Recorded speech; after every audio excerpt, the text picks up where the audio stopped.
It's one of the more terrifying strokes of bad luck. And if you're trapped in a building with an active shooter, the seconds between when the shooting starts and help arrives could mean the difference between life and death. VOA's Arash Arabasadi spent 2 days observing a new training program that aims to teach basic search and rescue to the men and women who may respond to an active shooter. He has the story from Sikebso, Maryland. It's unimaginable. An active shooter opens fire. What happens next could mean the difference between life and death. Gunshot wounds are gunshot wounds. The body doesn't care where it came from. They don't care. The body doesn't care if you're in Iraq or Afghanistan or you're in Orlando, Florida. Edwin Lard designed this program to mimic the training of soldiers in deployment. Because of the military, with all the progression in medicine, we've taken those skills and now we're trying to teach them to local EMS and law enforcement. The goal is to teach basic life-saving techniques to the people deployed to stop an active shooter. The training that we've been doing for the past 48 hours is training for the call that we hope we never get. And that call is a mass casualty event. Unfortunately, they've become more common.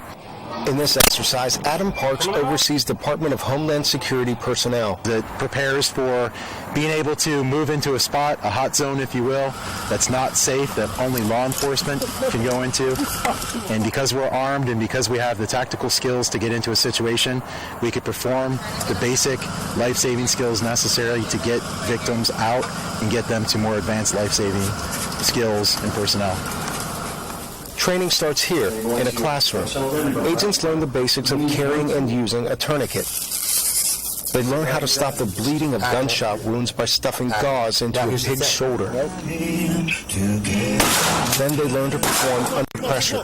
If they're ever doing this, they're doing this in a very stressed environment.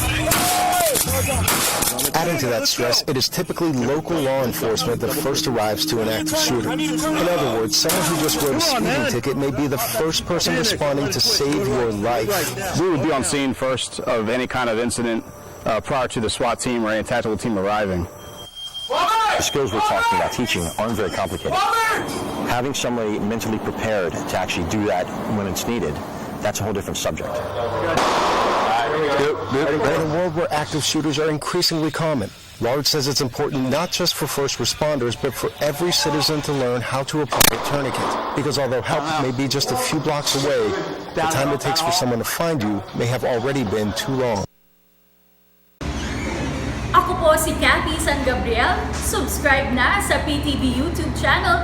I-click lang po ang subscribe button.